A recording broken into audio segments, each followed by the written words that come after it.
뭐 지금도 뭐 종종 그렇지만은 저희 애들이 그 지금보다 더 어렸을 때 이제 저녁에 집 앞에 이제 작은 공원에 가서 뭐 운동도 하고 자주 뭐 이렇게 뛰면서 아이들과 이제 놀았습니다.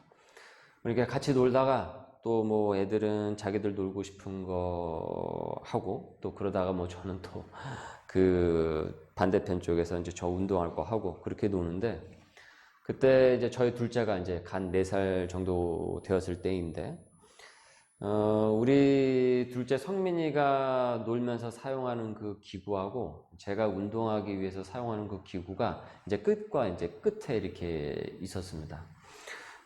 그래서 애가 잘 놀다가 이제 갑자기 이제 우왕좌왕 할 때가 있어요. 아빠를 찾는 거죠.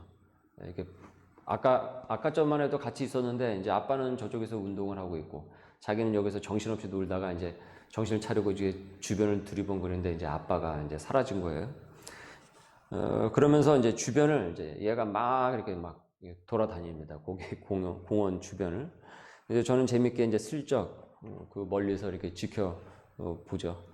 근데 이제 이놈이 한 3분의 1쯤 이렇게 쭉 이렇게 중간까지 오다가 여기까지 좀 오다가 다시 이제 반대편으로 되돌아갑니다. 어디로 가냐면 이제 집 방향으로 막 이제 뛰어가는 거예요. 아빠가 사라졌으니까. 저녁이다 보니까 뭐 거기가 어둑할 때이기도 하고 뭐 불빛도 뭐 약하고 또 기구가 이제 기구를 가려서 이제 제가 잘 이제 안 보일 때가 있어요. 아이의 그 시점에서 볼 때는.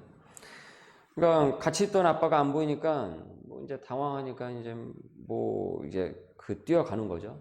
근데 이제 가만 놔두면 바로 거기가 행길이거든요. 저도 이제 놀래서 이제 얼른 뛰어가면서 우상민 하고서 이제 소리를 칩니다. 그러면은 이제 그때서 이제 아빠가 발견을 하고서 이제 밝은 얼굴로 혀 짧은 소리로 뭐 그때 당시 뭐 4살이니까 뭐 애가 발음이 불분명하죠. 예. 뭐 아빠 어디 갔었어? 아빠 저기 있었는데? 아니 없었는데? 아니 아빠 저기 있었다니까? 아니야 없었어. 고집이 센지 지 주장을 이제 굽히질 않습니다. 그러니까 이 아이는 얘는 이제 정말 아빠가 그 순간에 이제 사라졌다라고 생각을 한 거예요. 그 4살짜리 아이의 그 생각으로는. 근데 이제 저는 있었거든요.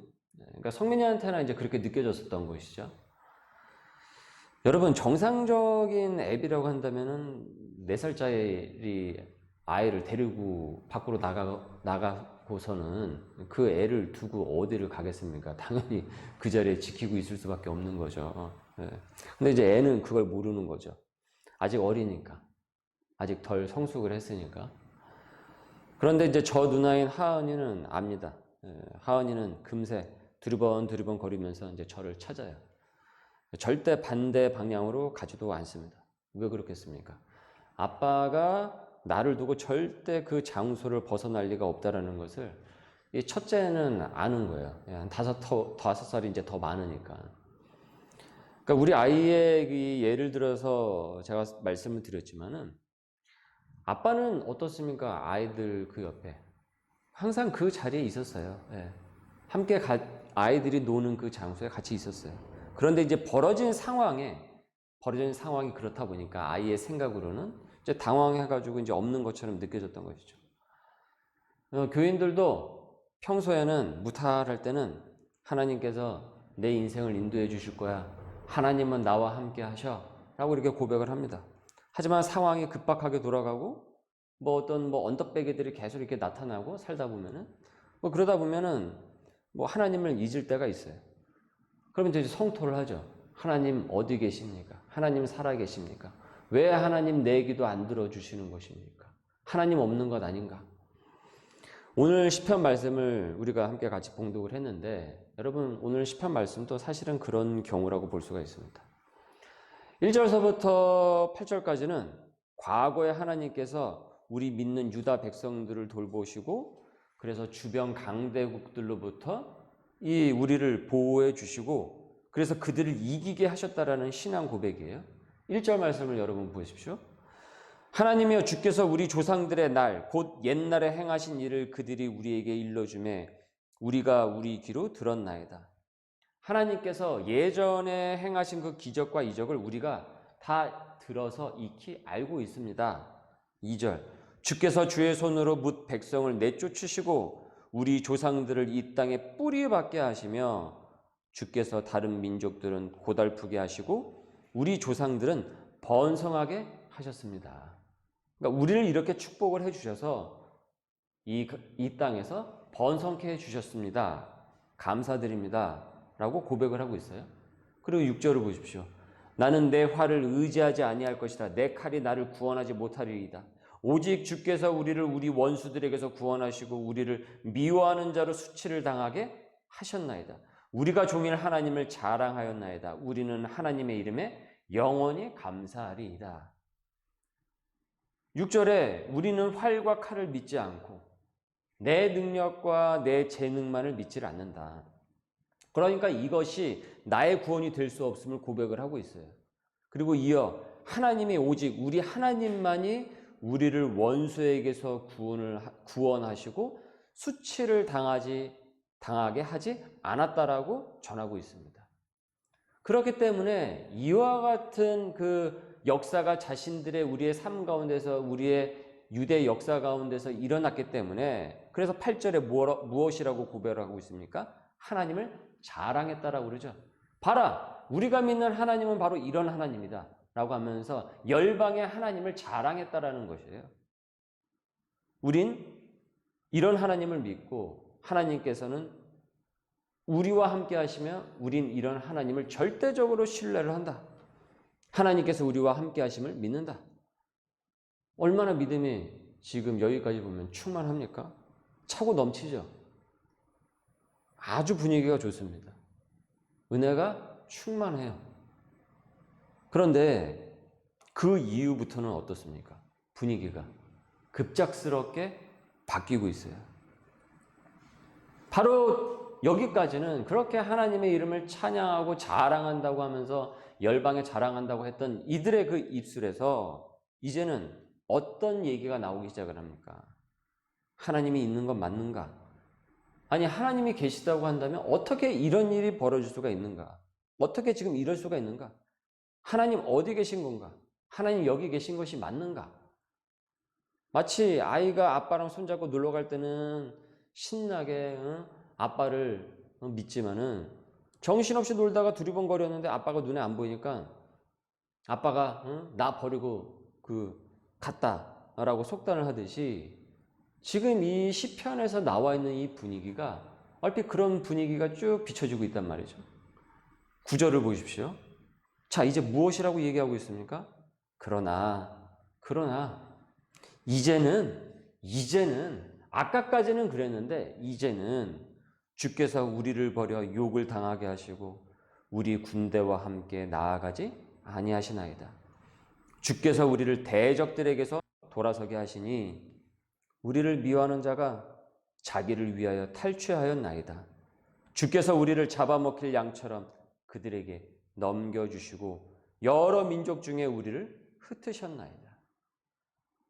야, 방금까지만 해도 온갖 그 미사여구를 그냥 총동원을 해서 그 믿음이 충만하더니 그래서 하나님만 자랑을 하겠다라고 하더니만 이제는 그 믿음에 펑크가 나서 바람이 쑥 빠져버렸습니다. 여러분, 이래서는 안 되겠죠? 네. 그런데 이 모습이 결국은 내 모습 아닙니까? 네. 12절입니다. 주께서 주의 백성을 헐값으로 파시며 그들을 판값으로 이익을 얻지 못하셨나이다. 주께서 우리로 하여금 이웃에게 욕을 당하게 하시니 그들이 우리를 둘러싸고 조소하고 조롱하나이다. 주께서 우리를 문 백성 중에 이야기거리가 되게 하시며 안주거리가 되게 하시며 민족 중에서 머리 흔듦을 당하게 하셨나이다. 야, 쟤들이 믿는 하나님을 봐라. 쟤들의 꼬라지를 보니 저게 진짜 하나님이 있냐? 저 모습을 보니 하나님이 있다라고 우리가 믿을 수 있겠냐? 하나님 안 보인다. 하나님이 있다고 한다면 어떻게 저럴 수가 있느냐? 이를테면 이렇게 머리를 흔들며 모멸감을 자신들이 당했다라는 것입니다. 너희들이 믿는 하나님은 죽었다라는 얘기죠. 그러니까 그런 하나님을 왜 믿냐? 성경의 여러분 대부분은요, 하나님께서 우리 인간에게 하신 말씀입니다. 그런데 시편은 인간 편에서 하나님께 말을 거는 거예요. 성경은 대체로 하나님께서 인간에게 말씀을 하시지만 특별히 이 시편은 인간 편에서 하나님께 말을 걸어요. 그래서 시편을 쭉 우리가 묵상을 하다 보면은 시편의 수많은 그 기자들이 감사와 찬양을 하기도 하지만은 때로는 어쩌면 자주 원망, 불평, 불만을 하나님 앞에 끊임없이 성토를 하고 있습니다.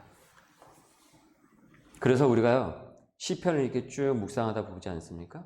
묵상하게 되다 보면은 인간의 어리석음과 그 믿음 없음을 우리가 여실히 보게 됩니다. 그리고 그것이 지금의 내 모습을 그대로 비춰주고 있어요. 이게 결국은 내 모습이구나. 나도 이랬는데. 오르락내리락. 믿음이 좀 이렇게 좋아지는가 싶더니만 어느 순간 좀 어려운 일을 당하고 좀 여러 언덕들이 나타나기 시작을 하다 보면은 그냥 그대로 믿음이 뚝 떨어져가지고 그런단 말이죠. 지금 여기도 오늘 우리가 보신 이 44편의 말씀도 얼마나 급작스럽습니까? 여기까지는 하나님의 이름을 막 자랑한다고 처음에 서두에 시작을 하지만 좀 지나니까 어때요? 그러나 이렇게 우리가 모멸감을 당하고 있습니다. 조롱을 당하고 있습니다. 하나님 어디 계십니까? 이렇게 지금 막 성토를 하고 있지 않습니까? 여과 없이. 꽤 오래전인데 교회에서 이제 신앙생활을 이제 좀 하시는가 보다 싶었어요. 이렇게 열심히 하시더라고요. 그런데 어느 날 어느 순간 아예 이제 안 보이시는 거예요. 그래서 왜 그런가? 이제 교우가 보이지 않으시니까 다소 이제 알아봤는데 다소 이제 그 어떤 건강에 이제 좀 문제가 있었습니다. 근데 아주 큰 병은 아니었고 좀 약간 건강에 문제가 있으셨어요. 그리고 하필이면 이제 그때 이제 애가 대학 입시를 이제 준비를 하는데 얘가 대학에 이제 떨어진 거죠. 그러니까 두 가지가 갑자기 겹쳐서 일어나니까 그냥 주저앉으시는 거예요. 옆에서 함께 신앙을 도울 수 있음에도 그 도움을 애써 외면을 했습니다. 건강이 안 좋아졌으면은 그 원인을 파악을 하고 또 치료를 받고 나을 때까지 함께 같이 기도를 하면 되는 것이고, 자식이 대학에 떨어졌으면은 하나님께서 더 나은 하나님의 길로 인도하게 하시고 또한 더 성숙하게 하시기 위한 그런 어떤 하나님의 섭리인가 보다라고 하면서 우리가 믿고 가야 되는 것이지, 우리가 어떤 문제 하나가 이렇게 터질 때마다 그 문제 하나 터졌다고 전에는 하나님께서 나와 함께 하신다고 그렇게 막 간증도 하고 막 그렇게 찬양도 했지만 어떻게 이렇게 몇몇 문제 앞에서 우리가 획획 돌아설 수가 있냐라는 것이에요. 살면서 여러분, 이런 문제는 수없이 우리 앞에 놓여있는 언덕배기일 뿐입니다. 어쨌든 우리는 에덴 동산에서 사는 사람들이 아니라 에덴 동산 밖에서 사는 사람들이라는 것을 항상 인식을 하고 있어야 됩니다. 그렇기 때문에 고난이라는 이 언덕배기, 그리고 우리가 예상하지 못했던 그 시련의 그 언덕배기들은 언제 어디서나 항상 존재합니다. 그때마다 우리가 그 언덕배기를 마주칠 때마다 평평한 길이 아니라고, 고속도로처럼 잘 따겨진 길이 아니라고, 하나님이 있다 없다 라고 한다고 한다면 우리의 신앙은 그만큼 이 얄팍하다라는 것 아니겠습니까? 여러분, 얄팍한 신앙을 갖고는 우린 이 세상 가운데서 세상을 능히 이기는 제자로서 설 수 없습니다. 주어진 그 소명을 사명으로 연결시킬 수가 없습니다. 우리는 언덕배기 앞에서 주저앉고 거기서 하나님 없다고 땅을 치며 통곡하는 사람들이 아니라 능히 믿음으로 주님과 동행하면서 그 언덕배기를 넘어설 수 있다라고 그 언덕을 넘어설 수 있다라고 자랑스럽게 그 승리를 고백하고 하나님의 이름을 자랑해 나갈 수 있는 제자로서 부름을 받은 사람들입니다. 이것이 바로 우리에게 주어진 소명이고 이것이 바로 우리가 해야 할 사명인 것이에요. 제가 애들이랑 같이 갔으면은 아니 계속 거기에 있지. 제가 그 어디를 가겠습니까? 애들 놔두고. 정상적인 애비라고 한다면. 우리의 죄를 위해서 십자가에 달려 돌아가신 성자 하나님께서 당신의 핏값으로 사신, 그래서 그 속죄함을 입은 그 백성들을 어디 제쳐둬 버리고 멀리 떠나시지 않습니다. 항상 우리와 함께 계십니다. 요한복음 강해 중에 우리가 여러 차례 접했던 말씀이죠. 예수님께서 십자가를 지시고 죽으실 때 행여 제자들이 이제 우리 주님은 없다. 주님은 우리를 떠나가셨다. 예수님은 십자가에서 못 박혀서 죽었기 때문에 이젠 끝이다. 그렇게 하나님의 그 부재를, 주님의 그 부재를 느낄까 봐 그래서 미리 십자가를 지시기 전에 미리 제자들을 안심시키시면서 하셨던 말씀이 있습니다. 요한복음 14장 16절의 말씀입니다. 내가 아버지께 구하겠으니 그가 또 다른 보혜사를 너희에게 주사 영원토록 너희와 함께 있게 하리니 그는 진리의 영이라. 세상은 능히 그를 받지 못하나니 이는 그를 보지도 못하고 알지도 못함이라. 그러나 너희는 그를 아나니 그는 너희와 함께 거하시며 또 너희 속에 계시겠습니다. 내가 너희를 고아와 같이 버려두지 아니하고 너희로 오리라. 주님은 항상 이 제자들과 함께 여기 계셨던 거예요. 여기에 계셨어요. 그러니 십자가를 지고 그 순간에도 내가 붙잡혀 간다고 할지라도 너희들은 두려워하지 말라라는 것이에요. 고아처럼 너희를 버려두지 않겠다. 진리의 영이 너희와 함께한다. 삼일체 하나님을 여기서도 지금 예수님께서 전하고 계신 것이죠.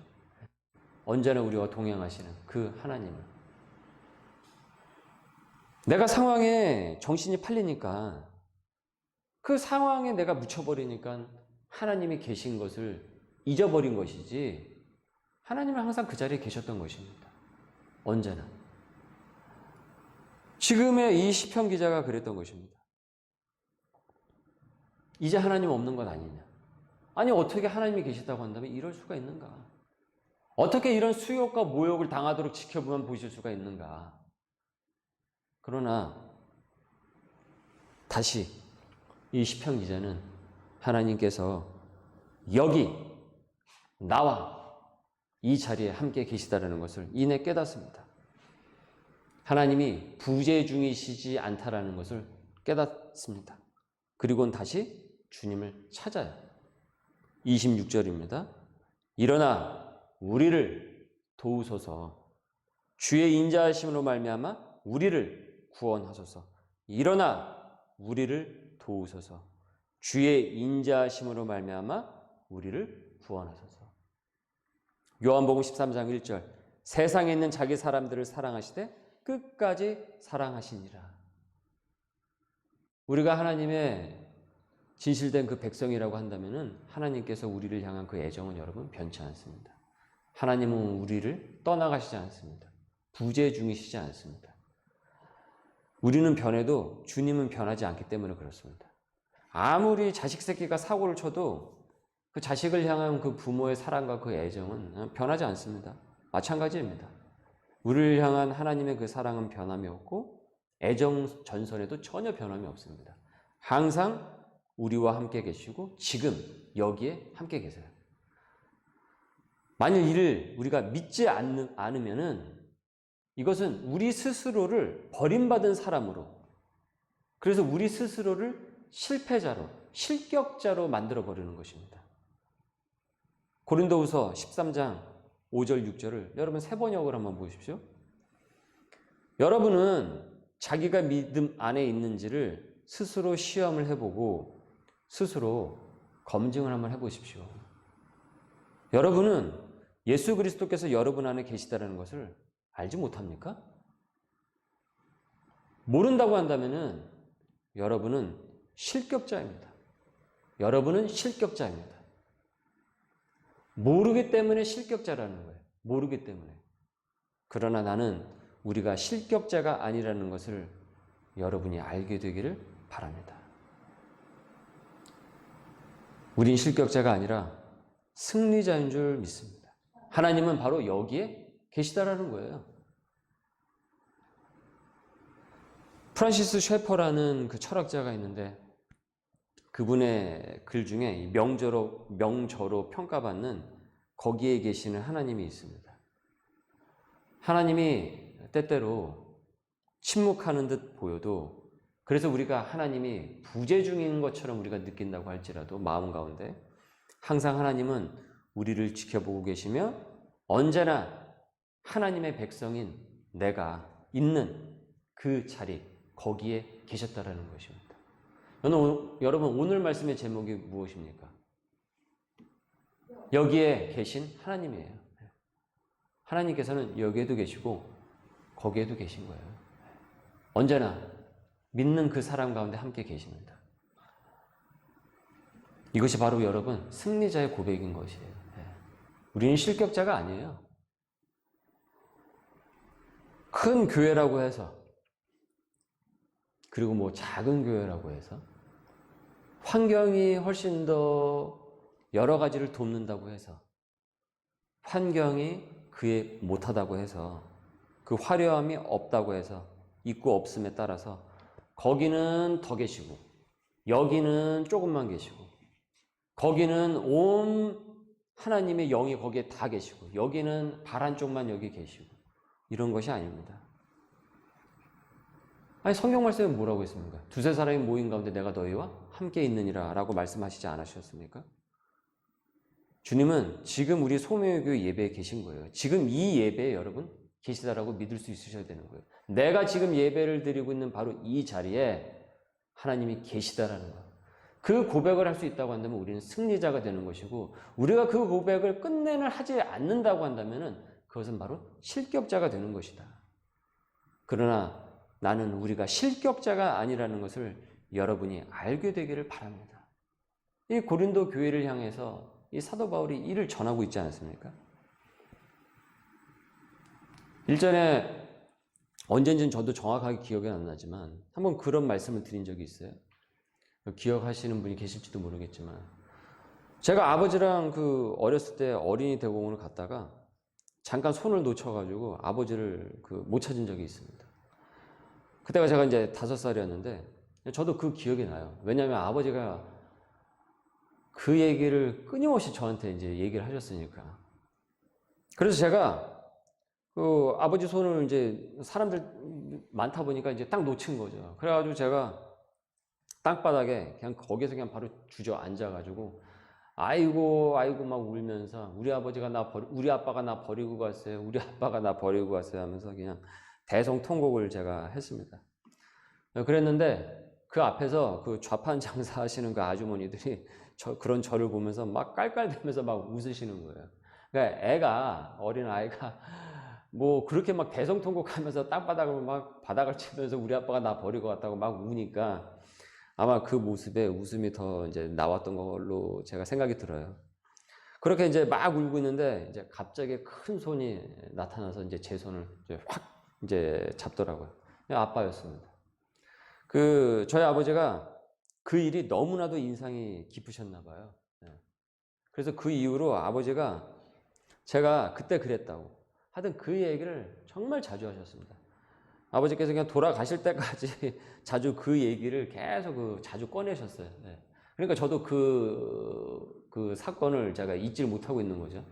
지금에 와서도. 제가 지금 이제 부모가 된 지금에 와서 두 아이를 둔 이제 애비가 돼서 보니까 왜 아버지가 그때 그렇게 그 얘기를 그렇게 자주 하셨나. 기분 좋으시면 항상 그 얘기를 하셨거든요. 그래서 생각을 해보니까 아빠를 그렇게 울면서 찾는 아들의 모습이 좋았던 거예요. 그 아빠를 찾는 그 애타는 그 소리가 에베에게는 되게 기쁜 소리로 들렸던 거예요. 그래서 그 얘기를 그렇게 기분 좋을 때마다 자주 하셨던 것 같아요. 우리가 신앙생활을 하다가 보면요, 우리도 지금 오늘 시편 기자처럼 이럴 수 있습니다. 우리가 지난 금요일에도 우리가 하박국서 말씀을 이렇게 쭉 살펴봤지만 하박국의 1장에서 외쳤던 얘기가 무엇이었습니까? 도대체 하나님의 공의가 어디에 있는가? 하나님이 살아계시다고 한다면 어떻게 이런 일이 벌어질 수가 있는가? 어떻게 저런 이방 민족이 우리를 또 이 세상을 초토화시키는데 가만히 계실 수가 있는가? 어떻게 나의 이런 비참함을 그대로 보고만 계실 수 있는가? 하나님 없는 것 아니야? 사실 그런 얘기 아니었습니까? 그러니까 이런 감정을 우리가 신앙생활을 하다가 느낄 수 있어요. 어떻게 보면 저는 그것은 자연스러운 감정이라고까지도 생각이 들어요. 그것을 탓하지는 않습니다. 그런데 문제는 여기서 끝나버리고 단정을 지어버릴 때 문제가 생기기 시작하는 거예요. 하나님하고의 단절이. 여기서 끝나버리면 어떻게 얘기를 하게 되는 거예요? 아, 하나님은 없다. 무신론자의 고백이 되어버리는 거예요. 하나님은 없다. 여기에 없어. 하나님은 여기에 없어. 그러나 하박국이 1장에서는 그렇게 성토를 했지만 2장, 3장에서 넘어가면서 고백하는 것이 무엇입니까? 하나님은 여기에 계셨다. 계신다. 라는 그 고백을 하고 있지 않습니까? 그래서 오직 의인은 믿음으로 말미암아 산다라고 고백을 하고 있고 3장에서 마지막 클라이막스에 그 고백을 하고 있죠.